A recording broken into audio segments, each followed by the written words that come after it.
안녕하세요. 요즘 가을 캠핑 많이 다니시잖아요. 가을에 이제 날씨도 쌀쌀해지고 하니까 뭐 난로나 이런 난방기구를 이제 사용할 시기가 다가왔는데, 제가 소방에서 통계를 보다 보니까 가을철에 캠핑장에서 사고가 생각보다 많이 일어나고 있더라고요. 이 소방관으로서 또 보고만 있을 수 없겠죠. 오늘 가을철 캠핑장 안전 팁을 준비했습니다. 자, 그러면 함께 보시죠. 자, 첫 번째로 가을철 캠핑에서 가장 주의해야 될 것은 환기에 관한 문제입니다. 우리 가을철에는 일교차가 심하다 보니까 밤에 추워져서 보통 이제 텐트 전실 안에서 밥도 먹고 난로도 피우고 그럴 텐데요. 막힌 실내에서 난로를 피우거나 수술 구운 후에 내놓지 않고 그대로 주무시다가 일산화탄소에 중독되는 그런 사고들이 일어나거든요. 우선 난로에 불이 필 때 산소를 태우고 일산화탄소를 만들게 되는데, 이 환기가 안 되다 보니까 산소는 난로가 다 먹고 나는 난로가 만든 일산화탄소를 마시게 되면서 나도 모르게 계속 마시다가 중독이 되어버리는 거죠. 자, 일산화탄소는 농도별로 그 중독 증세가 다르게 나타나는데, 가장 처음에는 뭔가 막 숨쉬기 답답한 느낌, 뭔가 텁텁한 느낌, 조금 더 심해지면 막 몽롱한 느낌이 나게 됩니다. 그럴 때에는 그 즉시 바로 텐트에서 나오시는 게 가장 중요하고요. 좀 어느 정도 환기가 됐다 그러면 안에 들어가셔서 수술 내놓으신다든지 아니면은 환기구를 조금 넓혀주시는 게 중요합니다. 이 환기구는 당연히 많으면 많을수록 좋고요. 환기구의 크기는 이제 뭐 가로 세로에서 한 10cm 정도는 열어주시는 게 좋습니다. 그리고 환기가 잘 안 될 때, 자, 이 일산화탄소 경보기 뭐 웬만한 캠핑장에는 다 있고, 요즘 뭐 워낙 많이 알려지다 보니까 많은 분들이 가지고 다니시는데, 이 녀석 설치 위치를 잘 모르시는 분들이 많더라고요. 자, 우선 일산화탄소에 대해서 먼저 설명을 조금 드리자면, 일산화탄소는 산소보다 가벼워서, 그리고 이제 불에서 막 나왔으니까 뜨거워가지고 위로 올라가게 됩니다. 우리가 일산화탄소 경보기, 천장 쪽에 설치하셔야 됩니다. 근데 일산화탄소가 안에 바람이 없다 보니까 환기가 돼서 나가는데 시간이 조금 걸릴 수 있거든요. 위에 체류하는 동안 울리지 않게 하기 위해서 한 천장에서 한 15cm 정도는 띄어서 설치해 주시는 게 바로 베스트 오브 베스트입니다. 그리고 뭐 바람이 많이 부는 곳이나 아니면 환기구 근처에는 설치하시면 안 되고요. 만약에 내부에 서큘레이터를 설치하셔서 바람 순환이 되시는 분들은 이제 내가 있는 곳 근처에다가 두시면 좋겠습니다. 자, 두 번째, 제가 좀 중요하게 생각하는 화재에 대한 이야기입니다.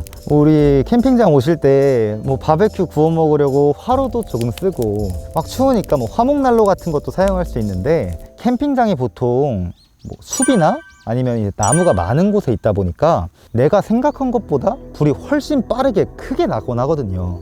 그것뿐만 아니라 바람이 많이 불게 되면 불티가 많이 튀잖아요. 근데 그 불티가 내 눈에 튀어서 막 자결감을 막 호소하면서 신고를 하는 그런 사고들도 실제로 존재하고 있습니다. 특히나 어린 아이들의 경우에는 눈높이가 낮다 보니까 어른보다 그런 사고가 날 확률이 훨씬 더 높은데요. 그런 경우를 좀 방지하기 위해서 만약에 바람이 좀 많이 분다 그러면 화로를 사용하시는 것은 조금 자제해 주시는 것이 좋겠습니다. 그리고 실제로 불이 날 수도 있잖아요. 불이 나게 되면은 내가 가져온 뭐 식수 같은 걸로 이렇게 끄기는 사실상 조금 어렵고, 소화기를 사용해야 되는데 보통 밤에 불이 나니까 막 잘 주변이 보이지도 않고 막 당황한 상태에서 캠핑장에 있는 막 소화기를 가지러 갔다가 오는 그 사이에 이미 불이 번져서 사람이 다칠 수도 있고, 내돈내산 소중한 장비들 막 순식간에 다 타버리면서 정말 수백만 원이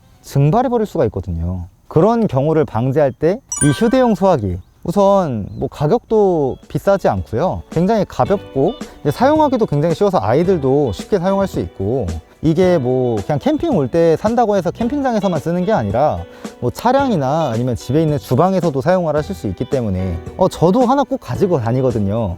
참고로 이거는 제 겁니다. 그래서 이제 캠핑을 만약 하러 오신다면 이 휴대용 소화기는 제가 꼭 추천을 드리고 싶습니다. 자, 세 번째는 가스 폭발에 대한 문제입니다. 가스 폭발 중에 이 부탄가스 사고가 정말 많이 일어나는데요. 부탄가스의 경우에는 이 포장하고 있는 게 철 용기입니다. 부탄가스는 유통기한이 없는데 이거를 감싸고 있는 이 철 용기는 유통기한이 3년이에요. 부탄가스라는 녀석이 한 섭씨 80도씨만 돼도 빵! 폭발해버리는 성질을 가지고 있다 보니까 이 용기가 유통기한이 지나거나 아니면 막 오래돼가지고 좀 약해져 있으면 내가 그냥 이렇게 던져놨는데 밖에서 그냥 뿡 하고 터져버릴 수가 있거든요. 그래서 이 부탄가스는 사용을 하시기 전에 꼭 유통기한을 확인하시고, 만약에 이게 오래된 것 같고 막 녹이 슬어있다 그러면은 사용하지 않으시는 게 중요하겠습니다. 그리고 다른 사고 사례들을 조금 들려드리자면, 우리가 이제 밥을 할 때 돌을 얹어 놓잖아요. 근데 돌 대신에 이 부탄가스를 위에 올려놨다가 밥이 익기도 전에 붕 하고 터져버린 그런 사고가 있었고, 그리고 또 이제 고기 구워 드실 때 불 새지 말라고 막 가림막을 놓으시는데 그 가림막 옆에 그냥 이렇게 부탄가스를 놨다가 그 가림막에 열이 전달되면서 부탄가스가 터지게 됐고, 가림막이 완전 그냥 산산조각 박살이 나면서 산탄총처럼 날아가 버린 그런 사고가 있었습니다. 근데 이 두 사고의 공통점이 뭐냐면 다 쓴 부탄가스였다는 거예요. 부탄가스의 경우에는 내가 전부 다 사용을 해서 없는 것 같아도 한 10% 정도의 잔여가스가 남아있기 때문에 내가 다 사용을 해서 성능이 발휘가 안 된다고 해도 결코 화기 옆에 두시면 절대 안 됩니다. 만약에 사용을 다 하셨다면 부탄가스 캡을 열으셔서 바닥에 눌러가지고 안에 남은 가스를 전부 다 빼주신 후에, 뭐 캠핑장 가실 때 팩 하나쯤 다 있으시잖아요. 이런 팩 같은 걸로 옆에다가 구멍을 뚫어서 완전히 가스를 제거해 주신 후에 캔으로 그냥 재활용하시는 게 가장 좋습니다. 자, 그러면 오늘 말씀드린 것들을 약간 정리해 보겠습니다.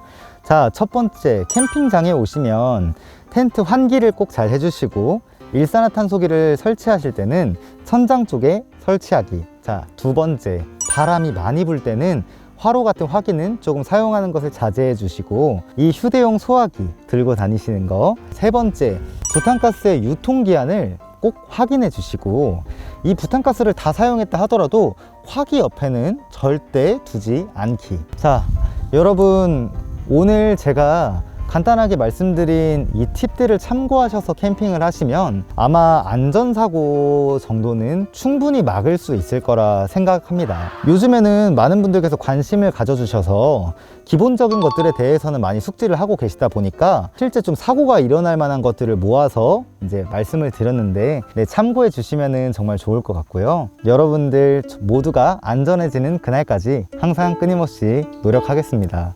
오늘도 시청해 주셔서 정말 감사합니다.